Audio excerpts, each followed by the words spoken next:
लोग यहाँ भौतिक विज्ञान का दूसरा लेसन, सेकेंड लेसन पार्ट 2, बल तथा गति के नियम। अब हम तो उसके बारे में अध्ययन करेंगे। तो सबसे पहले इस लेसन में हमारा पहला जो आता है, जैसा कि इसका नाम ही है बल तथा गति के नियम। तो हम लोगों ने गति के नियम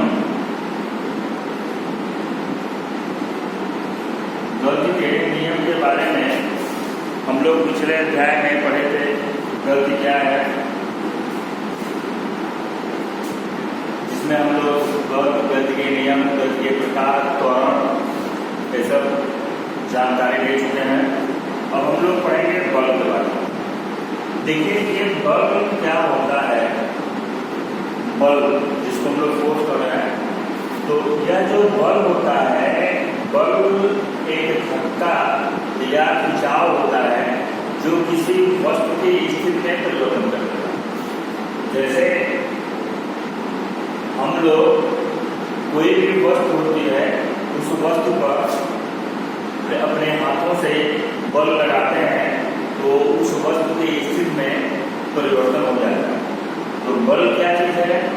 बल वह बाह्य कारक है जिसे किसी वस्तु पर आरोपित करने से वस्तु की स्थिति में परिवर्तन कर देता है। और बल क्या कर सकता है? जैसे अगर किसी वस्तु पर हम बल लगाएं, अगर वस्तु गतिमान है तो विरामावस्था में आ सकती है, या वह अगर विरामावस्था में है तो गतिशील हो सकती है। ये आपका, जैसे हम एक गीली मिट्टी का बना हुआ कोई खिलौना ले लें और उसको हम दबा दें तो खिलौने का आकार बदल जाएगा। जैसे कोई रबर ले लें और उस पर हम बल लगाएं और उसको खींचें तो जो कोई रबर होता है वह उसकी साइज बड़ी हो जाती है, वो खींच जाता है, तन जाता है। तो ये है आपका बल जो किसी भी वस्तु की स्थिति में परिवर्तन करता है। तो हमने बल की परिभाषा में हमने देखा कि बल वह बाह्य कारक है जो किसी वस्तु की स्थिति में परिवर्तन कर देता है। बल वह बाह्य कारक है जो किसी वस्तु की स्थिति में परिवर्तन कर देता है। और जो बल होता है, बल को हम लोग लिखते हैं F से, फोर्स F, और इसका सूत्र होता है F इक्वल टू ma, अर्थात बल इक्वल टू होता है आपका, बल इक्वल टू द्रव्यमान गुरुत्वे त्वरण। जो बल होता है किसी वस्तु के द्रव्यमान और त्वरण के बराबर होता है। और त्वरण के बारे में आपने जाना ही है पिछले अध्याय में। किसी वस्तु में जो वेग परिवर्तन की समय दर होती है वही त्वरण कहलाता है। किसी वस्तु के वेग परिवर्तन की समय दर को त्वरण कहते हैं। तो किसी वस्तु का जो त्वरण है और उसका जो द्रव्यमान होगा, गुणा करने पर आपका बल प्राप्त हो जाएगा। और बल का जो मात्रक होता है, बल का मात्रक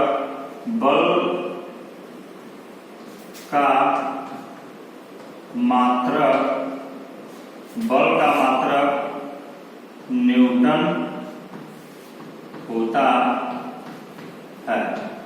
बल का मात्रक न्यूटन होता है। अच्छा, अब हम लोग यहाँ बल के प्रकार के बारे में जानेंगे। बल का प्रकार,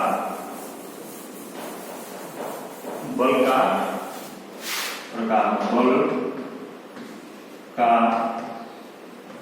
प्रकार। बल दो तरह का होता है, संतुलित बल,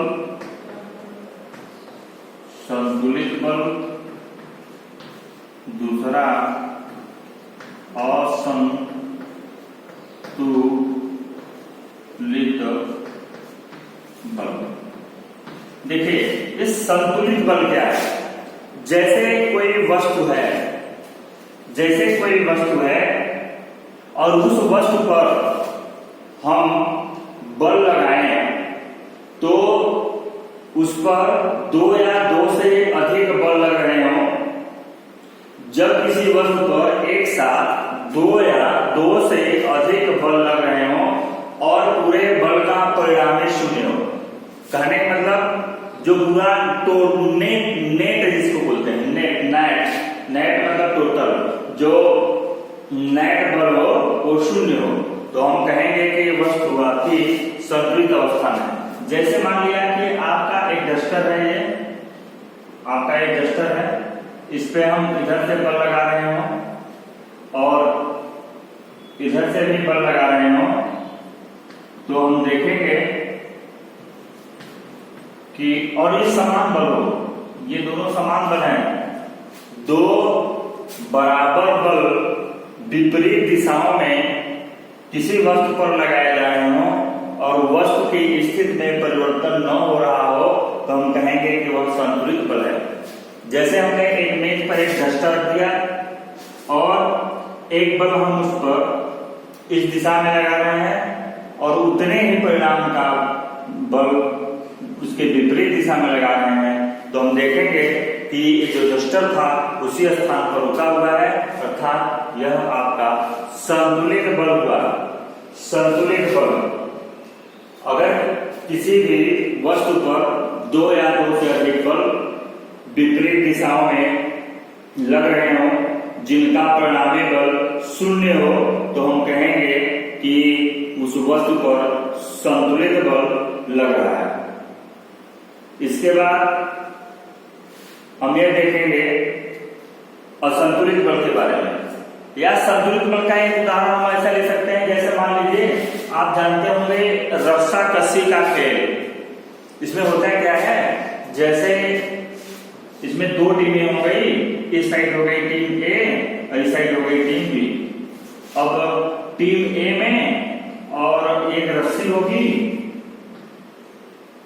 जिसको टीम ए के खिलाड़ी पकड़े रहेंगे और टीम बी के भी खिलाड़ी पकड़े रहेंगे, और इनको क्या करें, ये विपरीत दिशाओं में खींचते रहें, तो आप देखेंगे कि रस्सी बिल्कुल सीधे रहती है, टनी रहती है।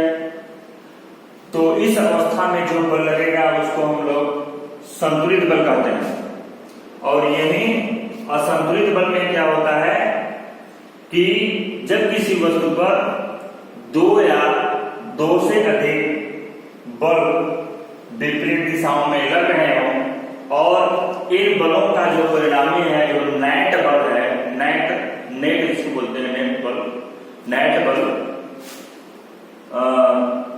शून्य हो, तो हम कहेंगे कि नेट बल शून्य न हो, मतलब इनका जो परिणामी बल है वो शून्य न हो, तो हम कहेंगे कि वस्तु पर जो बल लग रहा है वह असंतुलित बल है। असंतुलित बल किसी भी वस्तु की स्थिति में परिवर्तन कर देता है। अगर वस्तु रुकी हुई हो तो उसे गतिमान की अवस्था में ले आता है, और यदि गतिमान अवस्था में है तो विरामावस्था में ला सकता है या उसकी दिशा को बदल सकता है। जैसे आपका फुटबॉल है तो अगर ये गतिमान भी हो, तो जैसे मान लीजिए कि इस साइड में एक गतिमान है और इस पे आपने पैर से ठोकर मार दिया किसी दिशा में, तो इसकी गति जो इसकी दिशा होगी वह बदल सकती है। तो जो असंतुलित बल होगा वह किसी वस्तु की दिशा में परिवर्तन कर देता है। जैसे हमने एक उदाहरण लिया था रस्सा कस्सी के खेल का। 2 टीमें हैं, रस्सी पर बराबर बल विपरीत दिशाओं में लगाकर खींच रहे हैं, तो रस्सी एकदम बिल्कुल सीधे तनी हुई है, तो उस समय हम कह रहे हैं कि उस पर संतुलित बल लगा है। लेकिन उसमें से किसी टीम का कोई भी खिलाड़ी अपना बल थोड़ा सा कम कर दे, तो वे खिलाड़ी रस्सी सहित दूसरी टीम की तरफ खिंच जाते हैं तो हम कहते हैं कि ये इस पर जो बल लग रहा है वह असंतुलित बल हो गया। तो ये रहा बल के प्रकार और हमने देखा इसके बारे में। तो अब हम लोग न्यूटन के नियम के बारे में पढ़ेंगे। न्यूटन का नियम देखिए, न्यूटन का नियम क्या है। न्यूटन का नियम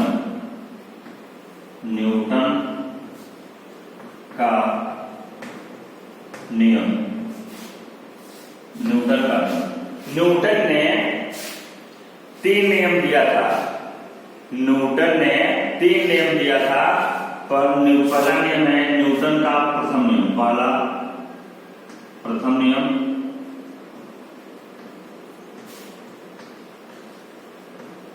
द्वितीय नियम,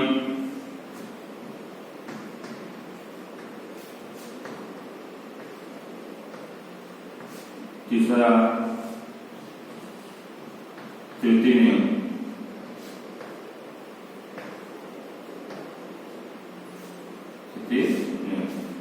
देखिए, न्यूटन का प्रथम नियम क्या है।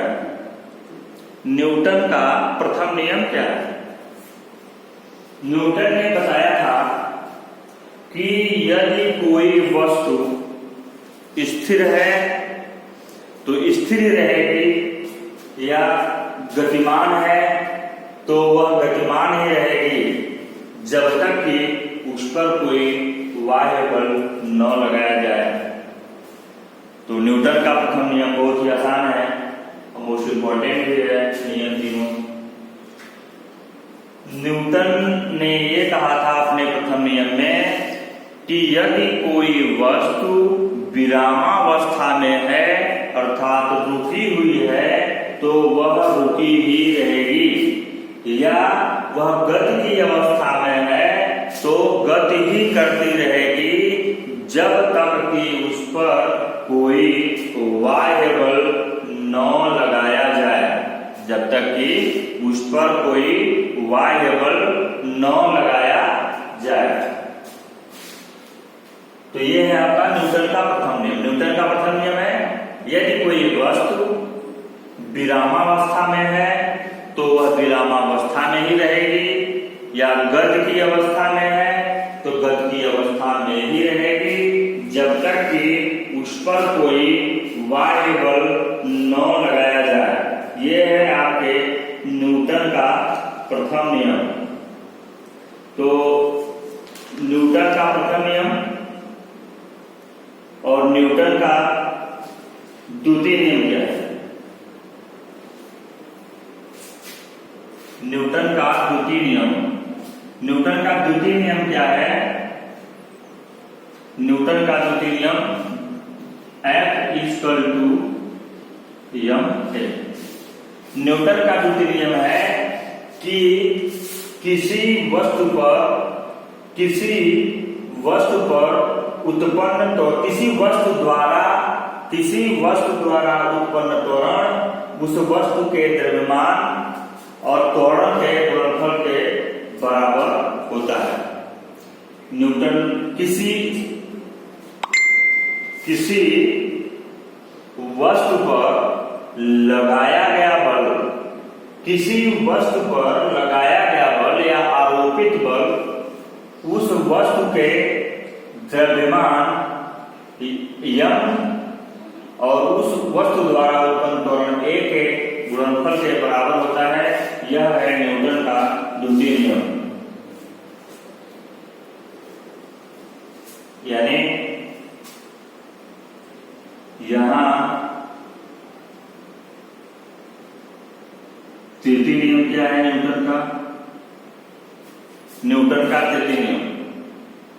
न्यूटन ने बताया था कि अगर एक वस्तु किसी दूसरी वस्तु, दो वस्तुएं हैं, जैसे दो वस्तुएं हैं, तो एक वस्तु दूसरी वस्तु पर जितना बल लगाएगी, एक वस्तु दूसरी वस्तु पर जितना बल लगाएगी, दूसरी वस्तु पहली वस्तु पर उतना ही बल आरोपित करेगी। जैसे इन्होंने परिभाषा में यह दिया न्यूटन के तृतीय नियम में कि किसी भी, जैसे आप एक उदाहरण ले लीजिए,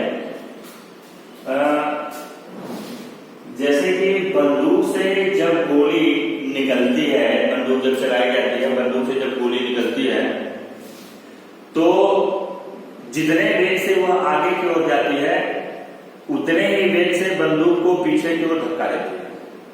अर्थात न्यूटन के तृतीय नियम में प्रत्येक क्रिया की समान परंतु विपरीत प्रक्रिया होती है। प्रत्येक क्रिया की समान परंतु विपरीत प्रक्रिया होती है, यह न्यूटन का तृतीय नियम है। प्रत्येक क्रिया की समान परंतु विपरीत प्रतिक्रिया होती है, यह न्यूटन का तृतीय नियम है। जैसे कोई नाव हो, नाव पानी के किनारे हो, नदी पानी में नदी के किनारे हो, और कोई भी व्यक्ति नाव पर पैर रख करके छलांग लगाकर जब